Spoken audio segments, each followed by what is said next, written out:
Donc nous démarrons, mes chers collègues. Nous recevons maintenant Monsieur Jean Gaubert, qui est médiateur de l'énergie. La Commission a souhaité procéder à une revue, je le répète, exhaustive de toutes les autorités administratives indépendantes et des autorités publiques indépendantes. Pour cela, notre rapporteur, Jacques Mézard, a établi un questionnaire détaillé qui a été adressé à toutes ces institutions et nous allons donc toutes les entendre. Le médiateur de l'énergie a été créé par la loi du 7 décembre 2006 relative au secteur de l'énergie dans la perspective de l'ouverture à la concurrence des marchés du gaz naturel et de l'électricité. Vous avez pour mission d'informer les consommateurs, de recommander des solutions aux litiges avec les fournisseurs d'électricité ou de gaz naturel, et depuis la loi du 15 avril 2013, également avec les gestionnaires de réseaux de distribution d'électricité ou de gaz naturel. Comme la loi le permet, votre audition va faire l'objet d'un compte-rendu publié dans le compte-rendu détaillé des réunions du Sénat. Par ailleurs, votre audition est ouverte au public et à la presse. Elle fait l'objet d'une captation vidéo. Et avant de vous passer la parole, je suis obligé de respecter le formalisme des commissions d'enquête. Ça me conduit à vous demander de prêter serment. Je suis également tenu de vous indiquer que tout faux témoignage devant notre commission serait passible des peines prévues aux articles 434-13 à 434-15 du Code pénal. Donc, en conséquence, je vous invite à prêter serment, de dire toute la vérité, rien que la vérité, levez la main droite et dites « je le jure ». Je le jure. Je vous en remercie. Selon l'usage habituel, je vous propose de nous faire part de vos observations durant une dizaine de minutes. Et ensuite, notre rapporteur Jacques Mézard et puis les membres de la commission qui le souhaitent pourront vous poser des questions. Vous avez la parole. Oui, c'est comme ça. Il faut appuyer ou pas? Oui, il faut que vous appuyiez. Il faut que et ça roule. parler le plus près possible du micro. D'accord. Merci, Madame la Présidente, Monsieur le rapporteur. J'allais dire Mesdames et Messieurs les membres de la Commission, mais quand Madame la Présidente a été saluée, il reste des Messieurs. Merci de nous recevoir et d'accepter que je vous donne un certain nombre de précisions sur notre fonctionnement. Vous avez déjà dit beaucoup de choses en peu de temps dans la présentation, donc je ne vais pas revenir trop longtemps sur les origines de la création du médiateur national de l'énergie. Vous avez dit que c'était en 2006, c'était au moment de l'ouverture des marchés qui se préparaient. C'est effectif. Je voudrais faire simplement 2 ou 3 précisions. La première, c'est que le mandat du médiateur est un mandat non révocable, ce qui est peut-être confortable, mais non renouvelable, ce qui me paraît tout à fait indiqué dans ce genre de mandat, ce qui nous permet d'avoir la liberté pleine et entière dont il ne faut bien évidemment pas abuser. Une durée de 6 ans. De 6 ans. Moi-même, j'ai été nommé en novembre 2013, donc mon mandat court jusqu'en novembre 2019. J'ai succédé à Denis Merville, qui avait fait les 6 années précédentes, et à un de vos illustres collègues qui a fait quelques mois, puisqu'il fut nommé en fin 2006 et qu'il a dû démissionner un peu moins d'1 an après. Monsieur le président de la Commission des affaires économiques du Sénat, Monsieur Lenoir, qui a été le premier, mais on peut dire que le premier vrai médiateur de l'énergie a été Denis Merville, qui est aussi un ancien député. Alors, 2 ou 3 choses sur les compétences. Vous les avez dites, je vais simplement les redire rapidement. 2006, c'est donc la création. Nous sommes et toujours aujourd'hui compétents pour les litiges issus du contrat sur les consommations de gaz de réseau et d'électricité. Pas encore, mais ça va venir avec la loi de transition énergétique sans doute, j'y reviendrai. En 2013, la loi Brottes a élargi un petit peu nos compétences, en particulier sur les litiges de fourniture, vous l'avez dit aussi, les litiges de réseau en particulier, et puis a ouvert un peu plus en direction des PME, c'est-à-dire les entreprises qui font moins de 2 millions de chiffres d'affaires ou qui font moins de 10 salariés. Et puis les copropriétés, les collectivités, même si ce n'est pas dit tout à fait comme ça. Et puis donc le projet de loi de transition énergétique qui n'est pas encore arrivé au bout de son marathon, enfin, je ne sais pas si c'est un marathon, pas par la vitesse, mais en tous les cas par la longueur. Ce projet de loi de transition énergétique doit normalement, puisque ces questions n'ont pas été mises en cause, élargir nos compétences à tous les litiges de consommation d'énergie, c'est-à-dire aussi bien les réseaux de chaleur, les bouteilles de gaz, le fioul, enfin toutes ces questions-là, le bois, toutes ces questions qui jusque-là n'étaient pas couvertes par la médiation. Il faut dire aussi d'ailleurs que parallèlement une directive sur la médiation est cours de transcription. Elle sera transcrite par ordonnance normalement avant début juillet. Donc le texte est aujourd'hui au Conseil d'État. Et donc, cette directive impose qu'il y ait des dispositifs de médiation dans tous les domaines de la consommation. Donc, ça a permis, c'est ça aussi qui a conduit à ce que nous soyons, à ce que notre compétence soit élargie, plutôt que de créer de nouveaux médiateurs. Je sais, pour avoir été moi-même parlementaire, le souci des parlementaires de constater, j'ai vu dans vos rapports, monsieur le rapporteur en particulier, que vous et d'autres vous alarmiez sur le nombre d'autorités administratives indépendantes qui avaient été créées au fil du temps. 3 axes de travail nous guident. Le premier, c'est effectivement l'information du consommateur. Donc, nous informons globalement 1 500 000 consommateurs par an. Alors, est-ce que ce sont les mêmes? C'est quand même très souvent des gens différents. Hein. On ne sait pas combien exactement parce qu'on ne tient pas cela, mais on sait qu'ils viennent souvent pour un questionnement. C'est des questionnements sur la lecture de la facture, c'est des questionnements sur le changement d'opérateur. Et pour le changement d'opérateur, nous avons mis en place, enfin mon prédécesseur, puisque c'est lui qui l'avait fait, a mis en place un comparateur d'offres qui est le seul comparateur d'offres en France qui soit totalement indépendant, parce que vous avez là aussi un certain nombre de comparateurs d'offres qui existent, mais tous sont plus ou moins liés à tel ou tel opérateur, et certains d'ailleurs ne cachent pas que il y a des offres particulièrement alléchantes chez des comparateurs qu'il faut mesurer après. Donc nous avons ce comparateur qui fonctionne et qui doit sans doute rendre des services, puisqu'il y a un certain nombre d'entreprises, de petites entreprises qui viennent elles-mêmes se renseigner sur cet outil. Les gens nous contactent donc par le téléphone, par des courriels, par le courrier. Encore, nous avons une baisse des demandes de courrier, mais nous avons des demandes par courrier, mais nous avons encore une baisse, une quantité relativement importante. La deuxième partie, c'est la médiation, proprement dite.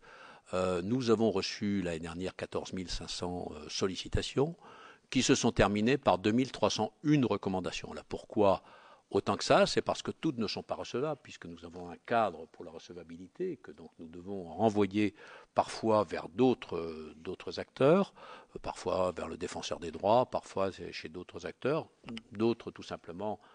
Nous leur disons qu'ils n'ont pas d'autre solution s'ils veulent continuer que d'aller devant les juridictions. Voilà, tout ça. Et puis, ça se termine, en fait, d'abord, ensuite, nous avons la possibilité, et nous le faisons très régulièrement, de réinterroger l'opérateur, parce qu'il faut que, pour que ce soit recevable, il faut qu'on ait la certitude que l'opérateur a déjà été interrogé, que son service de consommation a été interrogé et que lui-même n'a pas donné satisfaction au consommateur. Et nous réinterrogeons une deuxième fois le consommateur sur le ton, écoutez, vous devriez quand même bien regarder, ce serait plus simple que nous, on engage une procédure, qu'on fasse un travail lourd. Et quand on a fait tout ça, eh bien, ça se termine, je vous dis, par 2300 dossiers, c'est-à-dire en gros 30%, même pas 30%, 20%, pardon, à peine 20% des dossiers que nous avons reçus. Voilà la procédure que nous avons. Ensuite, nous sommes un observatoire quelque part, et nous sommes capables, je veux dire, par toutes ces sollicitations que nous avons, de mesurer l'efficience du système, de mesurer aussi les parties, je veux dire, les choses qui ne vont pas. Hein, et bien évidemment, on en trouve. Nous sommes dans un marché qui n'est pas complètement mature, vous le savez bien, et donc il y a un certain nombre de pratiques qui ont tendance à se développer et qui ne sont pas des pratiques acceptables. Et donc, nous considérons qu'il est dans notre rôle d'essayer de dénoncer ces pratiques. Nous le faisons de plusieurs façons. La première, c'est en publiant des recommandations dites génériques, c'est-à-dire que, autant comme il y a 2301 recommandations l'année dernière individuelles, des recommandations génériques, ça veut dire que nous avons découvert chez tel ou tel opérateur ou chez plusieurs opérateurs des pratiques qui ne nous paraissent pas convenables, et donc nous publions une recommandation générique en leur demandant de mettre fin à ces pratiques. De temps en temps, ça marche. De temps en temps, ça ne marche pas. Je crois qu'on a publié une vingtaine l'année dernière. C'est à peu près ça. Je parle sous le contrôle de monsieur le directeur, un petit peu plus. Hein, donc, quand ça n'a pas marché, nous essayons aussi, nous avons la possibilité de dialoguer avec eux. De leur dire, écoutez, il y a telle ou telle pratique qui ne va pas. Et le dialogue n'est pas toujours suffisant. Malheureusement, nous sommes dans un pays, vous êtes parlementaire, nous sommes dans un pays où les gens se plaignent que l'on légifère beaucoup. Mais par contre, les opérateurs ont beaucoup de mal à comprendre qu'on pourrait trouver des accords avant et que ça permettrait de ne pas être obligé de légiférer et parfois d'avoir un texte plus contraignant et parfois difficile d'application.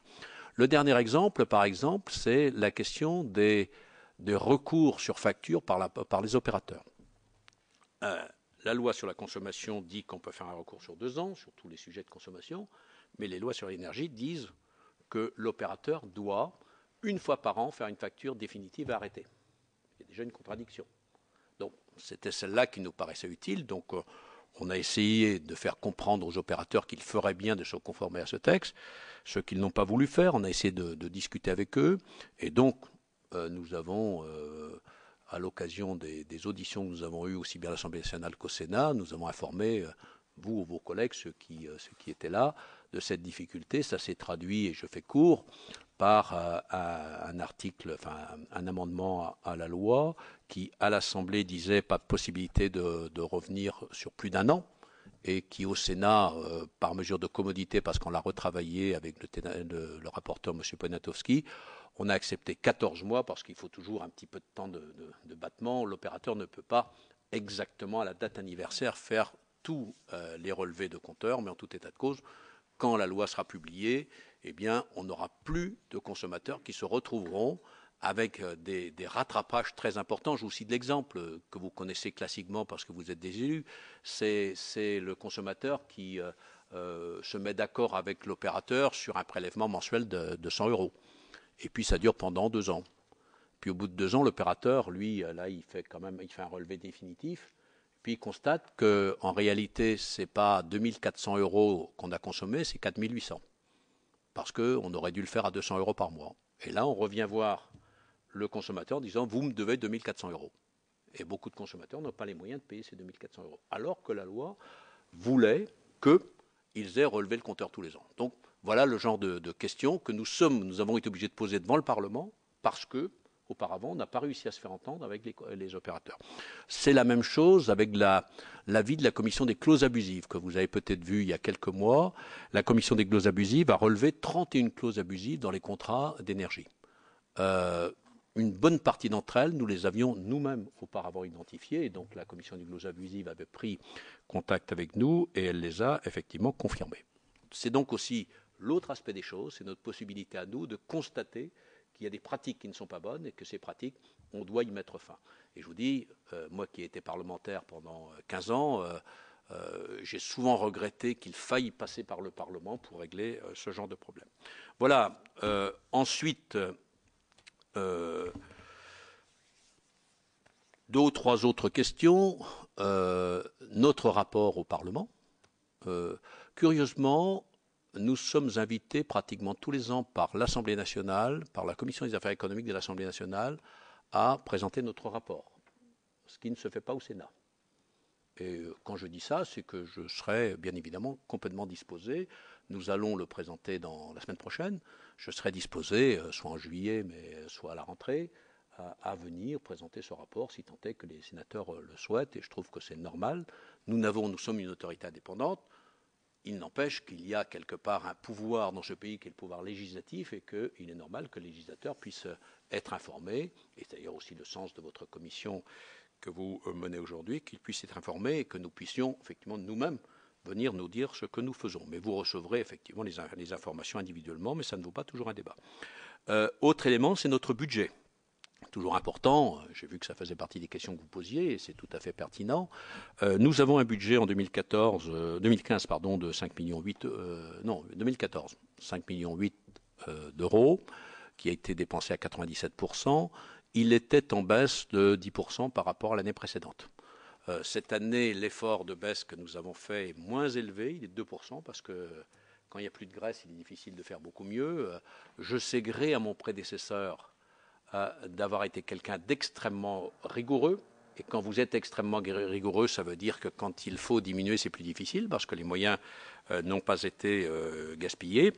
Et donc, nous essayons encore de trouver des marges. Et pour tout vous dire, nous sommes aujourd'hui hébergés en même temps que la CRE, la Commission de régulation d'énergie.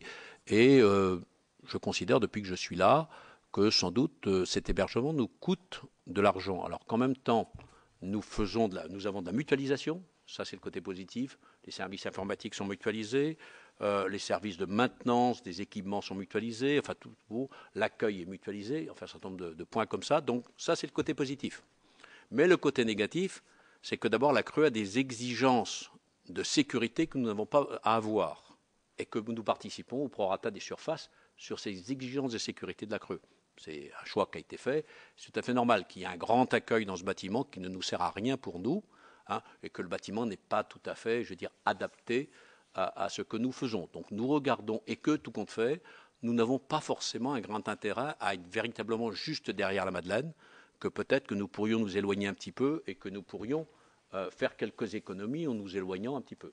Quelque part, que nous soyons à 500 mètres au sud de la Madeleine ou à 500 mètres au sud de Saint-Lazare ou à 500 mètres au nord de Saint-Lazare, ça ne change pas grand-chose, y compris pour l'accès. Par contre, ça peut changer au niveau du coût. Donc, nous regardons aussi ces questions-là, si nous pouvons aussi récupérer quelques moyens là-dessus, mais rien n'est assuré parce qu'il faut tout peser, mais je vous le dis. Alors, ensuite, 41 ETP ont été validés, pas pour le budget 2015. J'ai oublié de vous dire aussi que ce budget, il est bien évidemment arrêté par le ministère du Budget. Et que après un circuit qui passe par le ministère de l'écologie et puis le ministère de la consommation et puis je ne sais pas quoi encore, enfin c'est relativement long, mais c'est le ministre du Budget qui l'arrête. Dernier point, comment sommes-nous financés? C'est extrêmement important. Nous sommes financés par la contribution des services publics de l'électricité pour une part et par la CTSS et la contribution technique sur le gaz. Oui, voilà. C'est la contribution sur le gaz. Donc les 5,8 millions viennent exclusivement de ces deux parties, sachant que sur l'électricité, donc ça nous fait à peu près la moitié. Je vous rappelle pour mémoire que la CSPE aujourd'hui, cette année, en 2014, aura coûté 6 milliards 3, je crois, un truc comme ça. Voilà. Voilà, je vais peut-être un peu déborder les 10 minutes, Madame la Présidente, mais je pensais utile de vous dire ces choses-là.